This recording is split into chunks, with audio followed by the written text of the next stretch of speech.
Okay. Iowa State is next. Mm-hmm. So Iowa State, a bit disappointing last year, had some top 10 love in the preseason. Um, Went 7-6, 5-4 in the conference, lost to in the Cheez-It Bowl to Clemson. Yeah, Matt Campbell is entering his seventh season. They do lose Brock Purdy, Brees Hall, and Charlie Kohler, who feel like they were there for forever. they were. Um, Now they actually so Iowa State is like the furthest thing from a recruiting power.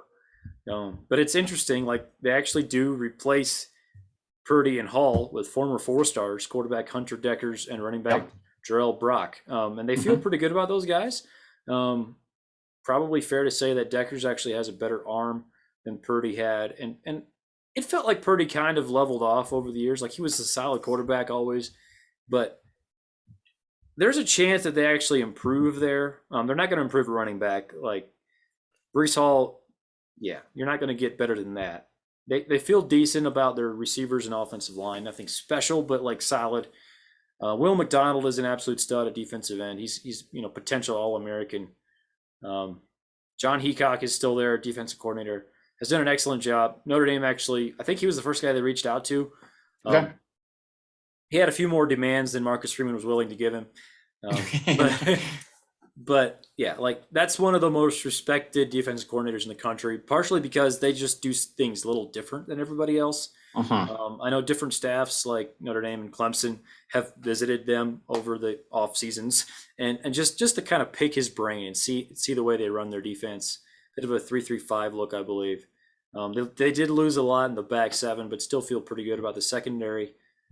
How do you feel about this team? Because like we've kind of known who they are for like 3 years now. Like Mm-hmm. they've been almost the exact same team 3 years in a row, and now it's different.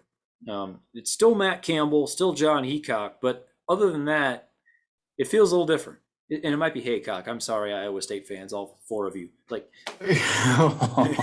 Okay. that Okay. wasn't nice. I'm sorry. That was not nice. All Yeah. right. Why are we picking fights? This is so early. We've had the fights last year. Who did we get into fights last year with? Iowa. Iowa. We got into fights with Iowa fans Oh, and Mississippi State. Yeah. Mississippi State fans. We got on the wrong side of those guys. So, Also BYU. I think we were actually kind of at peace with them, weren't we? Kind of, but they didn't like some of the things we said about Utah being more talented than them or something like that. They were. I mean, Yeah, Utah but went to the Rose Bowl last Yeah, year. they beat Utah though, so that was all They that mattered. did. Okay. All right. Hey, whatever. Anyway, go ahead. Iowa State is like experts picked them to go to the college football playoff Yeah. last year. Like they were a preseason playoff pick last year, which was a bit much. Like we can all agree. And I think we even said it here that, okay, not Iowa State. That's a bit much. Yeah. They are the model of like kind of like what Baylor is, overwhelmingly competent. With even less talent though. Do they? I don't know. Yeah. They do now. They didn't for the last couple of years. Brees Hall, Brock Purdy, like those were studs. Charlie Kohler, I mean, like those guys will play right. on Sundays at least Brees Hall and Kohler will. I got probably Purdy will probably be a backup somewhere, but yeah, no. Okay. They do have, there's still talent there, right? You mentioned the good defensive end that they had. I think he had like 12 sacks last year. I think he had like 12 sacks. Something stupid, yeah. They play at Iowa week 2. Week 2 is huge for the Big 12 in the non-conference. Massive. It's true. Like they can either look really, really good or really, really bad. By the way, probably not great. It's fine. Matt Campbell still has not beaten Iowa. I know. Even, yeah. All those good years maybe he can this year. This one's at Iowa, so you have to go to Kinnick.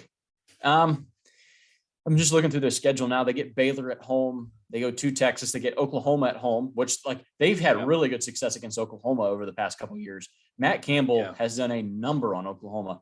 Yep. What the numbers there? 6.5. Yes. I'm going over. I think 7-5 is.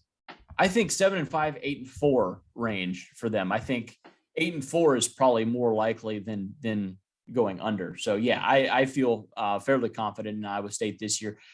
It's not a bounce back, even though it feels like a bounce back. Last year wasn't a bad.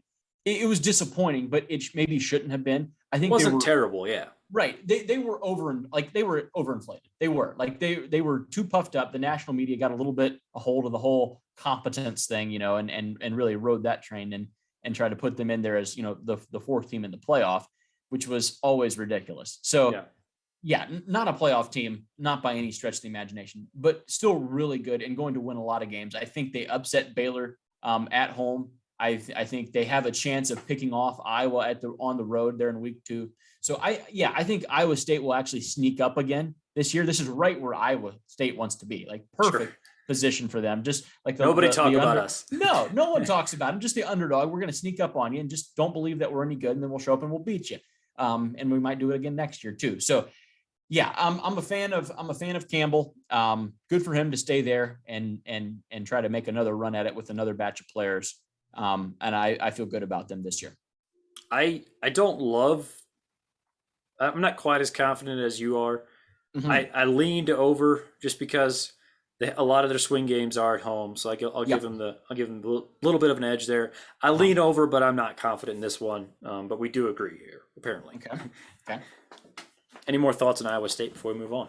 No more. Okay. Too much. We've already angered all 4 fans, as you said. All 4 of them. Yeah, that was not nice. He said that, guys. I they, did not. They have a lot of fans. Just I'm sure none of them, or very few of them, listen to our podcast. So fair enough.